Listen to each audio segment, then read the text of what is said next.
but that also means going into your practice time, right? So how can we also still train what we want to train outside, but inside a weight room? So maybe you take it out of your outside practice and say, you know what, I'm going to fit that into my weight room time. Stuff like that. Oh, is it on? Just a quick shout out to a lot of my mentors and supporters. To get me where I am, Steve Breitenstein, he's at TC Boost. I highly recommend you all are sprint coaches, look up TC Boost. They have a ton of information on YouTube, Instagram. They are well known in the Midwest, especially back where I'm from in Illinois. They are speed development coaches. Their sports performance facility is strictly on speed development. Whether it's running in the gym, as well as, because we had turf, we have about a 60-yard lane track, as well as a weight room, and then space for agility work on turf. Tommy Christian here, he's the owner of that company. I worked for Tommy for 4 years before I moved up here. A lot of the speed development and the knowledge I have on speed mechanics came from him. Really well known, usually has about 20 guys in this NFL Combine program every year. He's sought after by a lot of guys trying to get to the next level when it comes to the NFL, right? And that's a whole different animal. You got 8 weeks to train sprint mechanics to NFL football players. How do you get that done without injuring them? All right, so Mark Feldner, this is Paul Valukas, graduated with him from at Evanston Township High School, where I'm from. He's now the head strength coach at University of Wisconsin for women's hockey. Amanda Berg over at Dassel Calcato, how do I say that? Scott Meyer, Ryan Johnson, you guys heard yesterday, Jessica Gus, Alex Greenway, and Mike Brain. Phenomenal people that have been big supporters and mentors to me. My background, I have a bachelor's degree in kinesiology from University of Illinois, Chicago. Got my master's of arts in teaching from North Park University, again in Chicago. Worked at TC Boost Sport Performance for 4 years, as well as was the assistant strength coach at Glenbrook North High School, Glenbrook South High School, and Evanston Township High School before I moved up here. Followed my fiance. You know, that happens. All right. A couple track and field shout outs to my coaching staff back home in Mound. Sarah Schwartz, some of you might know her. She's awesome. She believes in what we do. She gives me her athletes 3 times a week, honestly. Greg Kimbrough, our assistant coach, Emily Rude, Greg Sullivan, Mike Schwartz, Wendy Richards, and Sue Harrison. It's funny, Sue, our cross country, our Nordic cross country are probably my most consistent lifters. Same with my track and field. Those coaches buy in and they get after it. So just wanted to give them all a shout out because they believe in what we do. So this is how I look at speed training in a nutshell. All right, you got 3 speed development phases. Skill acquisition. So that's the phase in which we're really training kind of just strictly mechanics. A lot of that stuff is your holds. You think about your wall drills. We're maybe focusing more on film. Your A marches, your B marches, you know, the whole gamut of just strictly just the basics, right? Where you're kind of just sitting them down or standing them up, whatever it is, teaching arm swings, just breaking it down to simplest form. All right, how I'm going to attack that phase inside the weight room is that time's going to happen in our off season. All right, so when we're in a hypertrophy phase, which makes sense because that hypertrophy phase is where your body's really going to be broken down. All right, if you're trying to send kids out and telling them to sprint at max speed while going through a hypertrophy phase where their CNS system's fatigued, right, you're going to have a risk for injury there. Then we go to our speed strength phase. Athletes focus on the ability to apply higher levels of force. So you could think of this as your resisted work outside, whether it's sleds, bands, whatever it is. All right, and that phase is also happening with the strength phase. So again, we're transitioning more to focusing on force development, the ability to exert force under a set of conditions. Sprint mechanics in the weight room with force application is kind of where I'm focusing on in the weight room for that one. All right, and then we got speed realization phase, and that's like in season. That's where you're having them go, right? You're having them sprint, you're having them go full speed, everything you got. And that phase we're focusing in the weight room as power development as well. So the load, the weight is getting lower, right? right? But we're trying to move that bar fast, I like to say. So I try to tell my athletes, all right, we're focusing on moving the bar fast today. We do have timing or sensors in the weight room, so we do velocity-based training inside our weight room, just not that often. All right, again, at the end of the day, when you start bringing out sensors and all that stuff, sometimes that form goes bye-bye. All right, and so we use it sparingly. Really, I use those sensors and trying to move that bar fast to really focus on intent. All right, kids like feedback, just like in a classroom. They want feedback from the teacher, they want feedback from the coach. Sometimes giving them that number and trying to get them to hit a number will just drive intent, and that's really what I'm focusing on. I'm not a sports science guy, I'm not in the college realm, I don't have 10 interns to help data dive on that. All right, if I did that, I'd have no life. So really, we're focusing those numbers on just driving intent and effort. So when I talk about these 3 speed development phases, I'm going to show you something that I use here. This was put together again from TC Boost. I stole it from Tommy and Steve. I got their blessing to throw it in here. So we break down our skill acquisition phases, and all that you see up here are all the drills. A lot of these drills you've probably seen before or used within your program. All right, so for top speed at the top, we're focusing on arm actions, some step overs over hurdles, barefoot build-ups. I love barefoot build-ups, right?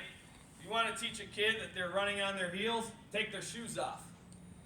All right, hurts to run on your heels. You'd be surprised how quick they move to the ball of the foot. Step over runs, etc. So that would be your top speed skill acquisition phase. And again, probably working on arm swing in there. Acceleration, we're working on your wall drills that you all know. I like to call those triple flexion and triple extension. All right? So we're on that wall, right? We're here, and we're driving up to get full triple extension. We're focusing all that skill acquisition phase in there. Maybe we're just holding on the wall, teaching them how to brace that core, all right, and have full extension through. Then we move over to that speed strength development. Again, a lot of this, what you see up here is like your resisted. So you might have weighted flying 10s. So I put a belt around them that has, 5 pounds on it, not even. And they're doing top speed with a weighted belt. Maybe I'll put little tiny weights in their hand. And they're sprinting with weights in their hand, right? Getting that arm swing in there. Parachute flying 10s. We don't have parachutes, but again, it's just another form of resistance. For acceleration, sled drills, rockets. Has anyone here ever heard of, oh my God, what do they call it? Run rockets. Has anyone ever heard of run rockets? Super expensive, all right? But it's on a belt, and it's like a bike pedal, all right? You can turn the resistance up by just adding more brake force onto that wheel, all right? And it'll come back. It's like a 1080 sprint. If we've heard of 1080 sprint, those are huge right now, but they cost an arm and a leg, all right? 20 grand. They're awesome. Love training with them, but they cost a lot of money. But that would be kind of my speed strength phase. Again, trying to find any way I can to get some resistance training in. And then we go to our speed realization. And that's, again, I don't want to overthink this. Make them sprint fast, right? Just run. Usually the best way to get kids to run fast is time them. All right? If you have timing systems, if you don't, use a stopwatch, time them. All right? Kids love it. They want to compete against themselves as well as compete against others. Again, in that last phase, we're really just focusing on speed development. You can throw some med ball toss to a sprint, so some contrast sprinting, where we go resisted, and then we go to a non-resisted sprint. All right, box blast, power skips, power bounds, bounding. Okay, that's your speed realization phase. If anybody wants this, you can talk to me at the end. I can email it to you. All right, it's just a lot of drills. Again, you guys all probably know this. All right, but it's kind of filtered out in a phase. Just like in training, right? We got our hypertrophy phase, we got our strength phase, we got our power and speed phase. Same thing, this kind of helps just kind of organize it out in terms of across a season. All right? So, again, what we're looking at in the weight room, as well as trying to get them to run fast and where they're at, you got to look at their mechanics.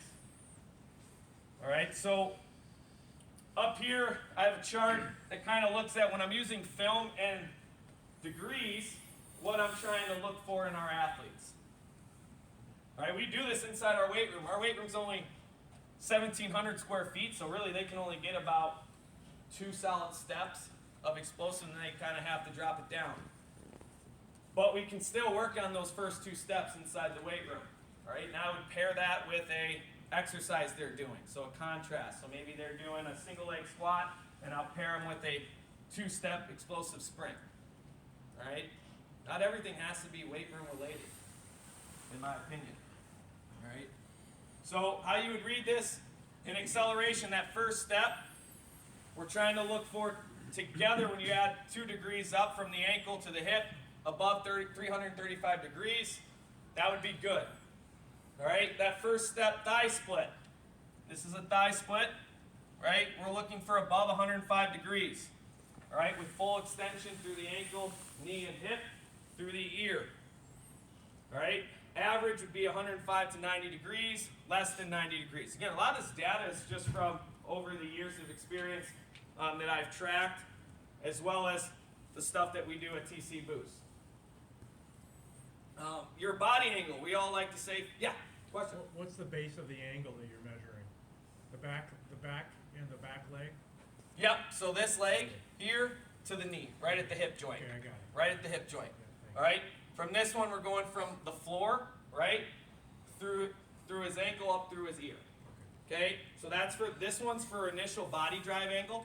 So this one here is this picture. This one here is for first step thigh split. Okay, for our acceleration focus. Again, we all like to say 45 degrees or less is really good. If they're coming out at that body angle out the blocks, it's really solid. You got your elite sprinters are coming out much lower than that. All right, and I'm gonna just throw this in there. No, I do not teach the Jamaican toe drag. All right, no, I don't do that. That's what they like to call it out there in the speed world. All right, no.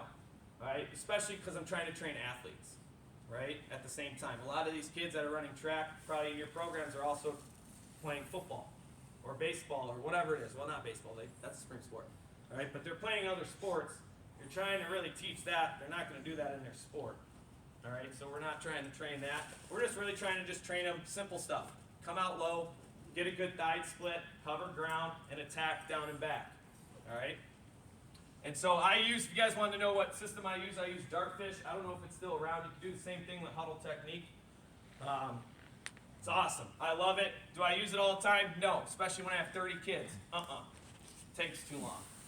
All right, so when I have those chances to really work with just a couple of kids, that's when I'll bring out that film work.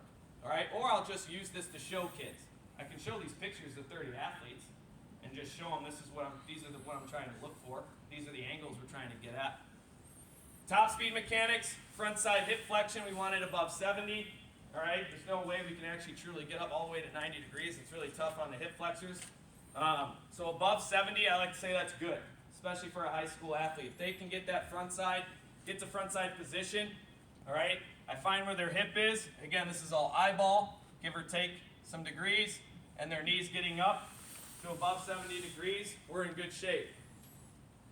Support phase, we want to look at making sure, I know it's really hard to see in this little tiny video I have, but making sure that when that leg is recovering through, trying to get to front side position, that they're in line on ground contact.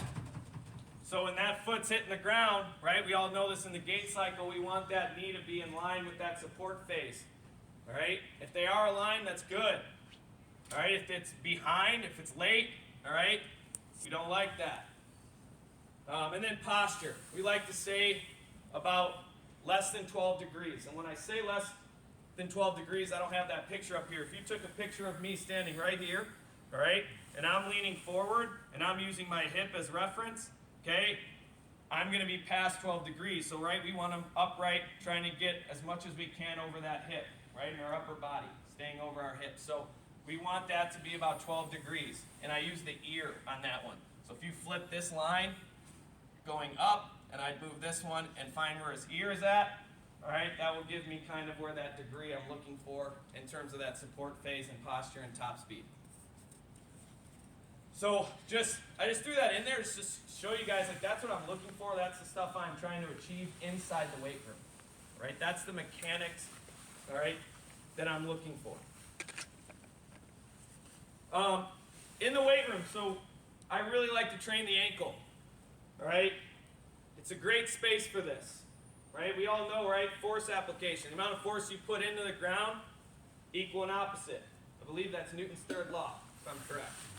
I'm not a physics teacher, but I'm pretty good at physics. And so, with that ankle, if that foot attacks the ground and it leaks energy, that heel likes to come down, whatever it is, they lose balance, that's leaking energy. All right, so that ankle is everything when it comes to applying force in a sprint or in a run. So I like to train it. All right, I'm a big believer in Chris Korfis and Cal Dietz. I'm sure a lot of us know Cal over at University of Minnesota. Chris Korfis, anybody here know Chris? Heard of Chris? All right, if you haven't, look him up. He's phenomenal. Head track coach back in Illinois for a high school. Again, trains a lot of combine guys as well on his free time. Big believer in the ankle work. So some examples that I like to use are exercises I use inside the weight room and how I program it. Knee over toe with a shallow split. I'd even argue right now, my athlete here, all right, is too much of a split, but again, he's also a football player, specifically a wide receiver. So that position for him feels a little bit better. All right, so we'd raise that heel, and I'd tell him to just sit there and apply as much force into the ground, pushing through that ball of the foot. So I like to tell him your big toe, but not actually your toe, right? Because kids will literally go onto their toes, right? We want that ball of the foot, all right? And we're applying force through that ball of the foot. So if you watch that foot, if you watch a slow-mo sprint, usually that foot's coming down and attacking through that ball of the foot on that internal rotation. All right, so that's what we're trying to train there, and just sit there in an isometric hold.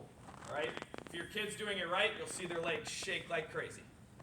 All right, that's when you know they're really hitting that and they're really applying force into the ground.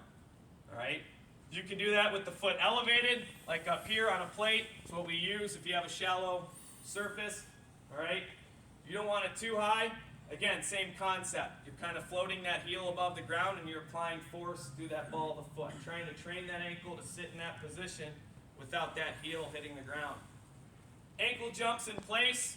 All right, ankle jumps, you guys probably do these in your warm-ups or outside, right? Or just ankle jumps, right? Snapping those toes high to the sky.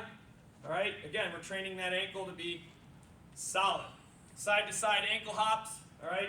How I would just train that is you find a line, all right? And all we're doing is coming back and forth, right? Again, just trying to train that ankle. Trying that ankle to stay solid, stiff, and rock solid through it. I'll show you this video of him kind of doing this.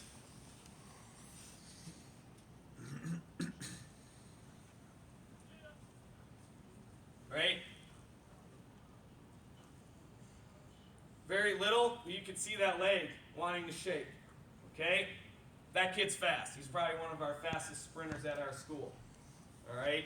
And so he gets it. He loves track and field.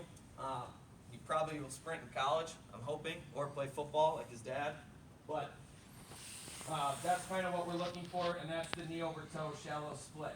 Again, that's easy to do in the weight room. That's easy to program as like a superset with something else. All right? Typically, I'll put that at the end of the lift, not at the beginning. That's kind of like our ending work. All right? And then just normal hurdles, right? You got hurdles, just your normal basic shallow 6-inch hurdles, going linear over them, going lateral, so side to side over them. Again, we're all just trying to train that ankle. All right, and then we got weight room mechanics in terms of trying to produce force through our mechanic work. So we're trying to go away from the ankle here, but we're training our mechanics. All right, we got boom booms. Anyone know boom booms? I'm sure we know it. If I demonstrate it, you'll all be like, oh yeah, I call that different in my program, right? We're here,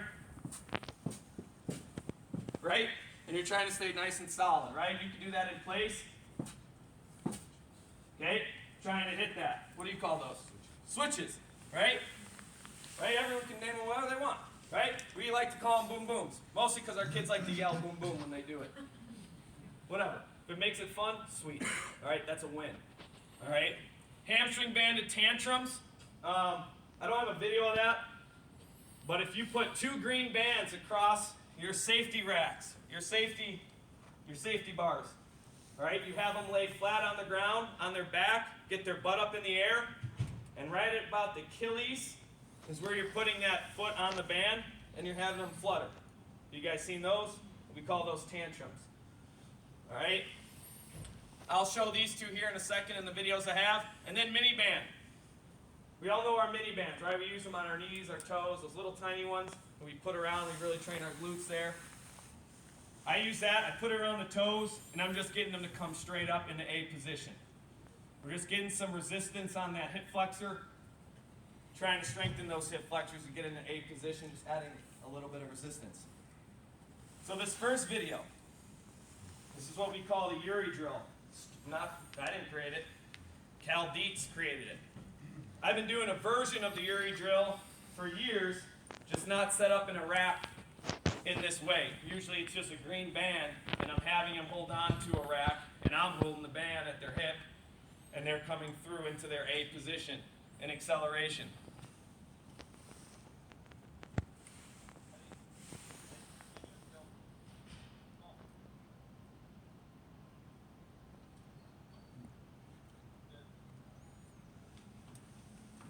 So again, I wasn't trying to get full extension. That wasn't the goal of this, right? The goal was trying to train that rhythm, that foot to come up into hip flexion, come back into the ground, and trying to train that rhythm, all right? And apply force as well, trying to be quick through that, all right? So you can do that in many different ways, but again, it's a way I can add sprint mechanics rhythm into a weight room, right? Instead of programming in your practice, taking 10 minutes of your practice time that you feel like you need to work on some other work, take it to the weight room. Ask your strength coach if you got one. Hey, can we add this in there somewhere? Have that conversation with them. It can be done. All right, this next one's our suitcase hold. So think of like your normal suitcase, right? Your core, right? You're holding a kettlebell. But instead of having them walk, I'm having them just march in A position in place. You can hold the kettlebell. You can make it even harder and wrap a purple band around the handle of the kettlebell, and it adds a little bit of kind of variable there, a different type of stimulus. And he's sitting in that position, holding that kettlebell away from his hip, getting some core, as well as training that A position.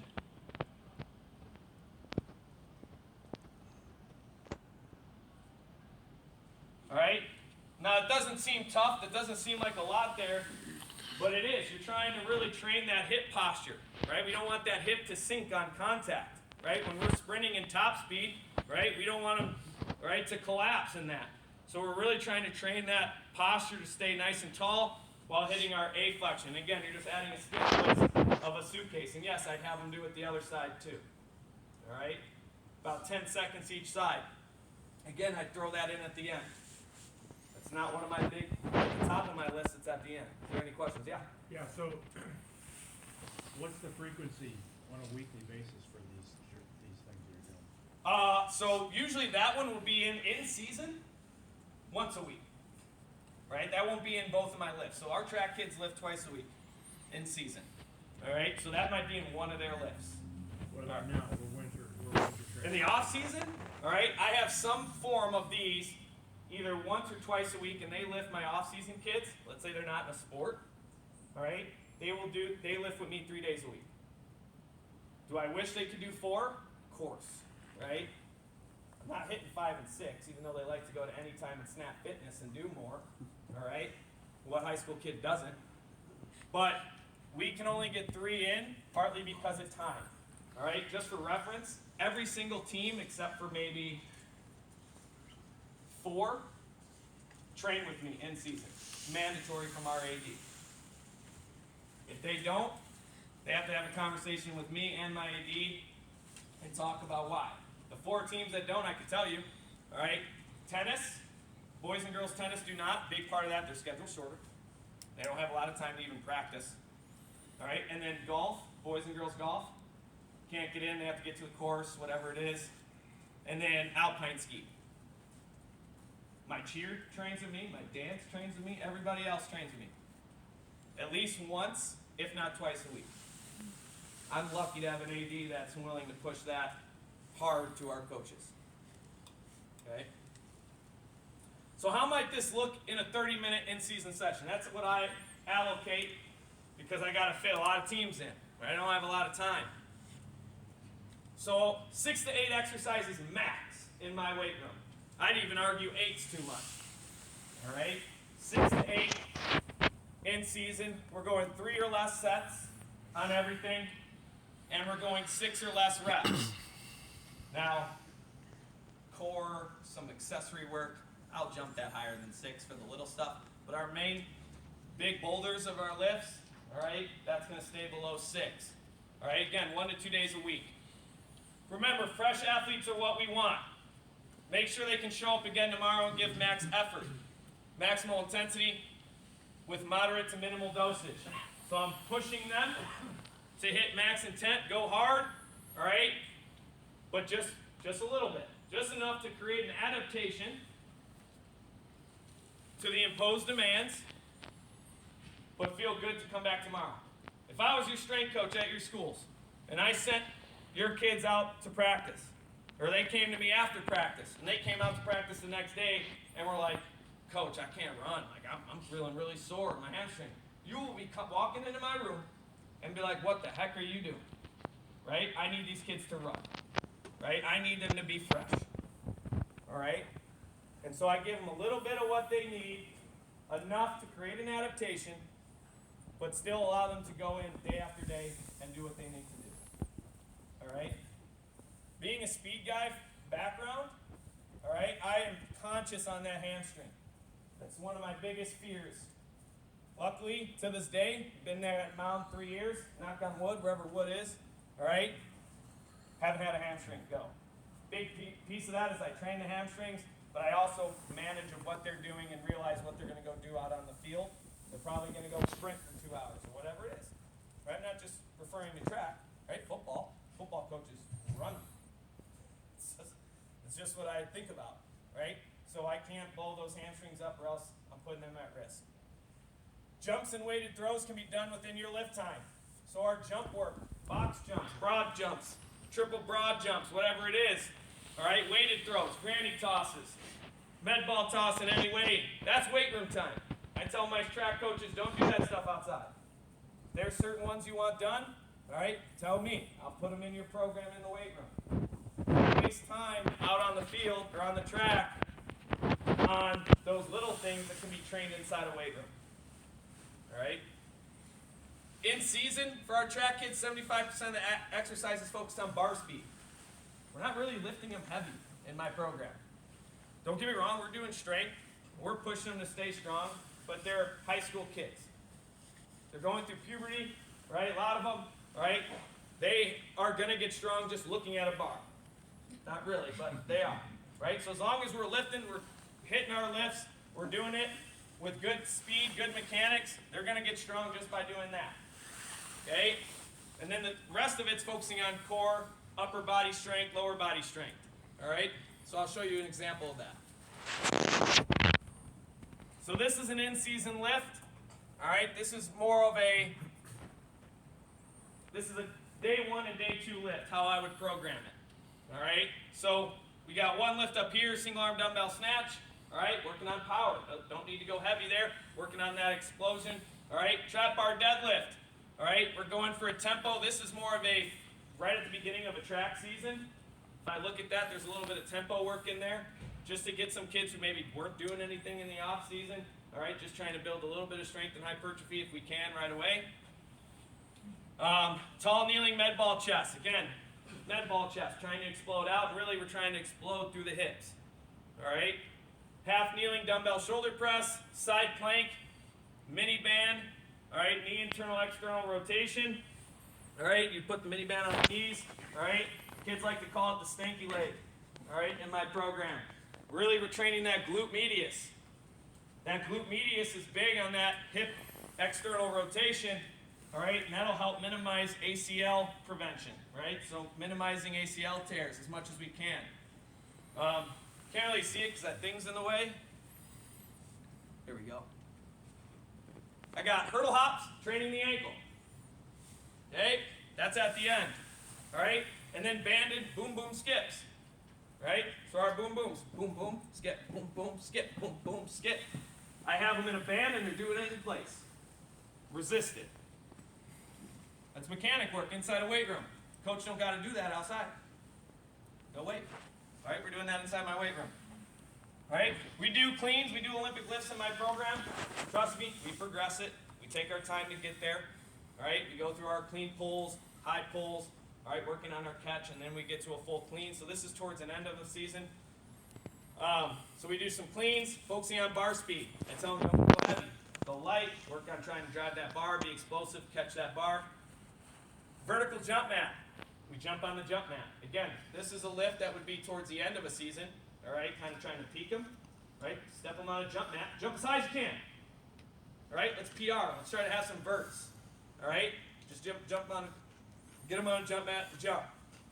Banded push-up. Again, we're not benching anymore. We're just trying to keep them fresh and healthy, right? That's what you want come the end of the season when you want them to peak, right? So we're keeping the weight kind of lighter there. Goblet box step up. When they do our step ups, every time they do a step up, boom, they drive into A position in my program. They're just not doing the normal step up, all right? Step up. No, we're driving up into A position. No matter what we do in my program, we are training running mechanics. All right, as much as we can. All right, the Uri drill, I showed you guys that. That's where the band was here and he was going in and out. I have that probed in, and that's supersetted with that step up. All right, we got a split stance, that's just a typical one dumbbell row. Banded toes, hip flexion. Right, training those hip flexors, trying to keep them healthy towards the end of the season, keeping them strong there. They're doing very light resistance, but they're hitting that. I don't want any pulled hip flexors. And then a nice little plank. They love it. All right. Any questions on this? This is just an in-season. This is just kind of a day one, day two. All right. That's 30 minutes. A lot of my kids, my older kids, can get that done in probably 20, 25 if they're focused. If they're focused and not Snapchat. All right, so you can get it done. So how might this look in the off season? Well, 8 to 10 exercises. Gotta bump it up a little bit more because it's off season. All right, that's the time where we're trying to put some mass on the body. All right, we're trying to get them stronger, so we try to up those exercises a little bit. 3 to 4 days a week. I follow the tier system. Joe Ken, well-renowned strength coach, professional, NFL, college, high school. All right. If I go back here real quick, that's a tier system, right? You're training a lower body and upper body, changing it from either a max strength or a dynamic effort, so something explosive. Weight room programs should focus on creating well-rounded athletes, not just a track athlete. That's key. All right? Don't just train them just for track. Try to create an athlete. All right? Well, pick on my hockey kids. All right?